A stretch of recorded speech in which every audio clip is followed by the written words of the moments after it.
everybody, welcome to Digging Deeper Jazz. I'm Jeff Antoniuk. Got a cool video for you this week. As always, augment your way to awesomeness. I want you guys to sound awesome, and I want you to know about the augmented sound, and not just the sound, but where to use this. Now, as always, this is not a saxophone video. I'm not that interested in saxophone videos. I like music.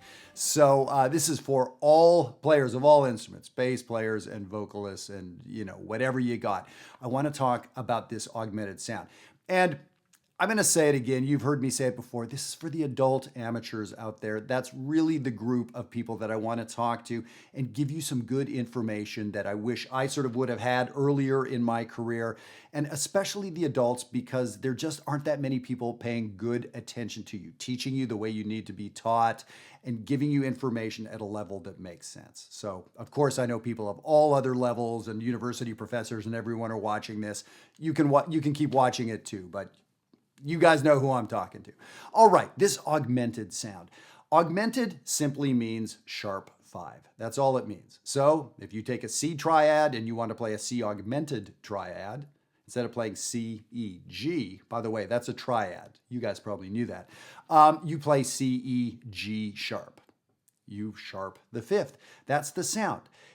Now if you have a C dominant 7 chord, C, E, G, B flat, now that's a dominant tonality, we still just sharp the 5, C, E, G sharp, B flat.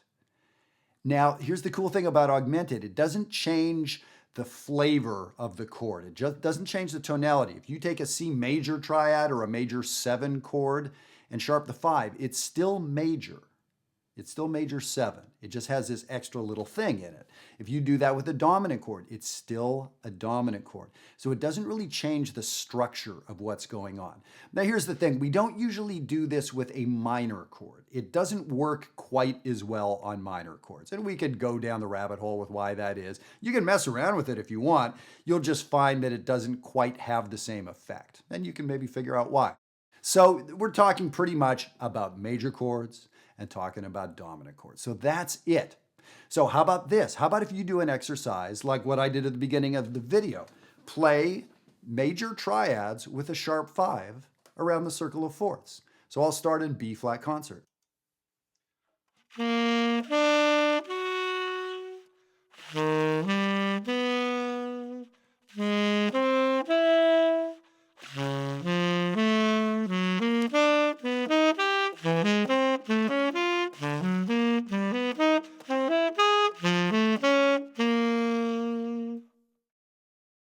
I went around the circle of fourths, ascending fourths, and I played augmented triads. Just that right there, it's a pretty cool sound.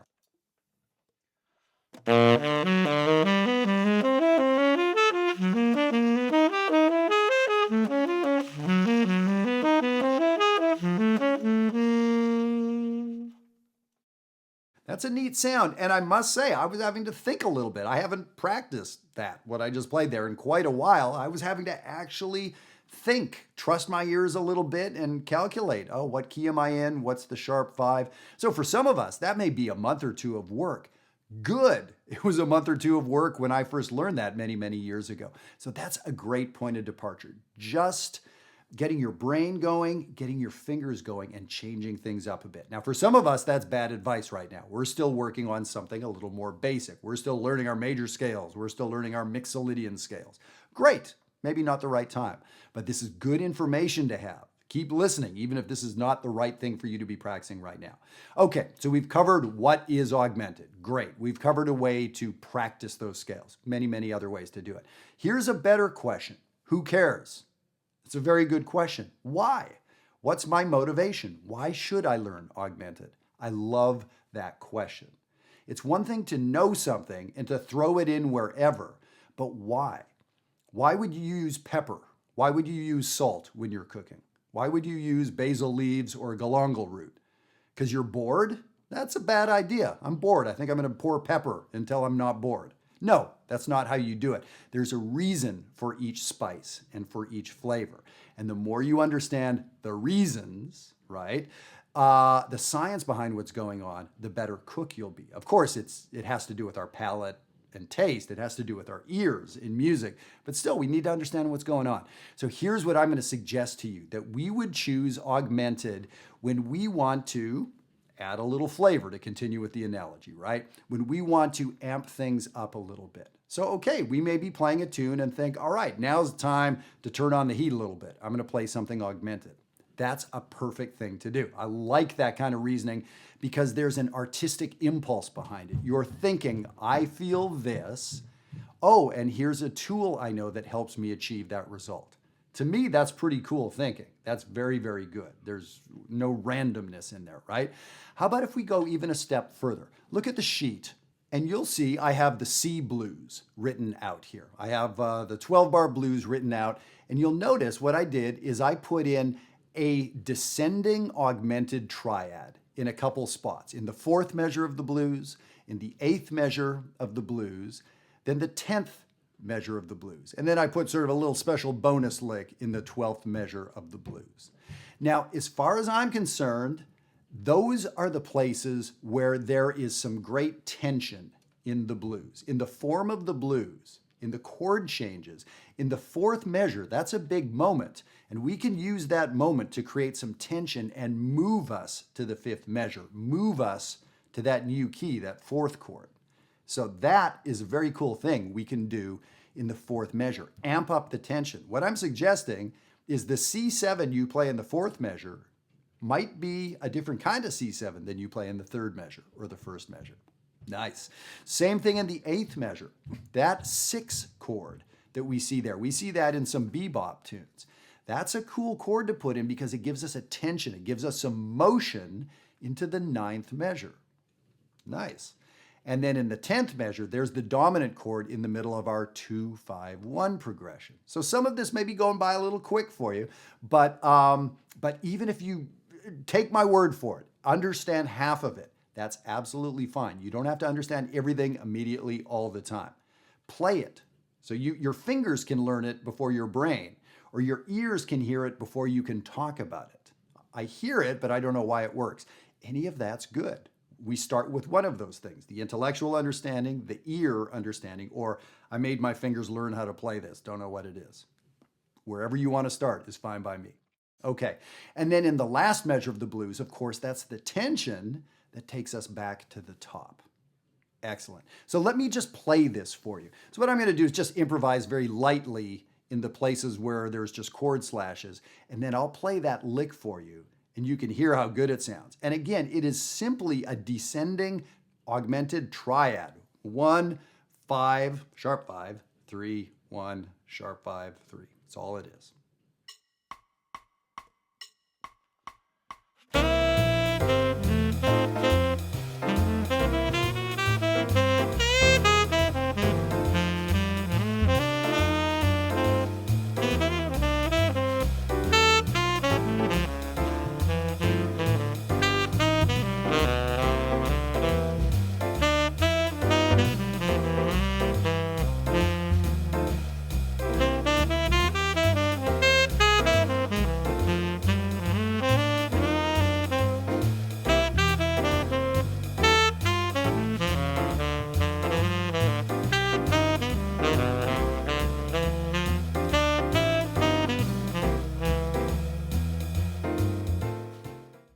I think you could hear in those spots where I played that augmented sound, it created some motion, it created some interest. I said something kind of crazy that maybe didn't fit. You started thinking like, what is up with oh, got it. I would say something a little crazy and then let you know I knew what I was talking about. I created some motion. I created some tension. So that is the idea with this augmented sound. Now there's many ways to create tension. We can do it with chords, with melodies, with harmonies, with substitutions, with rhythm, with range, with volume. All those elements of music can create tension. So here I'm suggesting the augmented sound is a cool thing for you to know, and this is the way to use it. Don't wait for an augmented chord to show up in a song you're playing. You may play 10 songs before you see that little sharp 5 or the little plus sign that means augmented. No, what I'm suggesting is find a place in the music where there is some tension, where there is a chord that wants to resolve. Now, that may be some information you're not sure about. You're just sort of playing chord by chord and not sure of the context. A chord shows up and you do your best. Here's another chord, you do your best. You're not sure exactly what's going where. In a very difficult song that I've never played, that may be my response too before I know what's going on, right? So that's one of the biggest things you can do. And by the way, I can help you out with that. I have so much going on these days between the summer camp, Maryland Summer Jazz, by the way. I've been busy doing a lot of planning, hiring the amazing faculty. So this summer, July 2019, East Coast of the United States, please join us at Maryland Summer Jazz. So we have that. We have local classes meeting here in the Washington, D.C. area, but I've got people who have trained with me, jazz professionals around the United States, who are teaching and assembling musicians in your community. If you live in Spokane, Washington, or Portland, Oregon, or Dallas, or New York City, many, many other places, let me know and I can connect you. So there's all these ways for us to be learning this stuff. Of course, JazzWire, for people spread around the world and may not have that opportunity to be studying with a great teacher or playing in a regular band. These are the opportunities that I can't believe there's so much going on. It's cool and it's overwhelming, and I want to share this stuff with you. So that would be a place where you could find out these functions of chords, right? And that's one of the big things. So if you're at a place where you're just sort of letting the chords go by and you're doing your best as they come, the next step for you is understanding how they happen in context. So if all you learn today is, oh, Jeff said the fourth measure, the eighth measure, the 10th measure, and the 12th measure in the blues, those are really good places to put tension, whether it's augmented or not, any kind of tension. That is huge. So there's a bunch of good lessons here today. And at the bottom of the sheet, you can see I gave you a cool little 2-measure, 2-5 lick. This is something that I've actually been working on in my personal practice. It's a very simple, almost all chord tone little lick.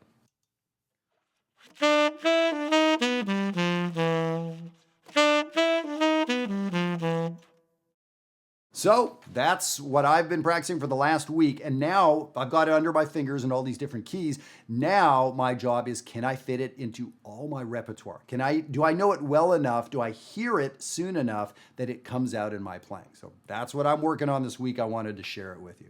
So let me do this. I'm just going to play through a little bit more blues for you, and we'll talk on the other side.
All right, so when I was playing through the blues there, I think in each of those 4 spots that I outlined in the blues, I amped up the tension. Okay, so it would be interesting to go back and hear.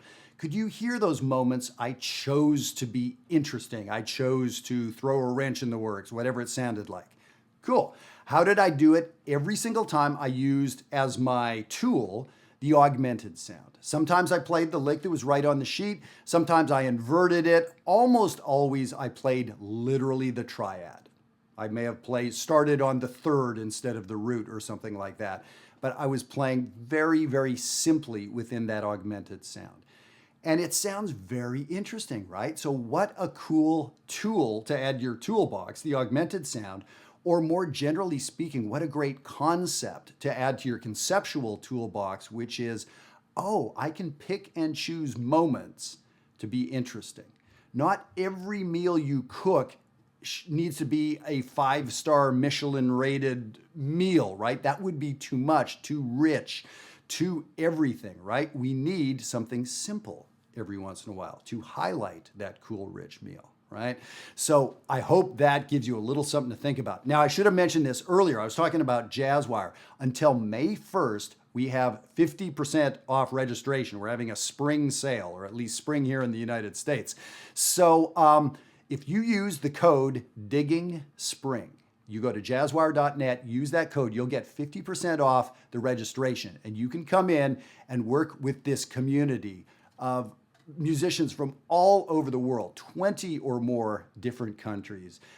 We are doing amazing work there. There's lessons every week. There's support and friendships, and it's really a blast, and we can't wait to have you there. So augment your way to awesomeness. I want you guys to sound awesome, and I want to hear some augmented sounds resonating across the globe over this next week. So let's hear it. Of course, you could always write me for the PDF, and have a great week of practice. And I'd love to hear the comments if this is a sound you've used before, if this is brand new, or maybe it's like, wow, I didn't know what that sound was, but now I'm hearing it. That would be fantastic. Have a great time with it. Take care.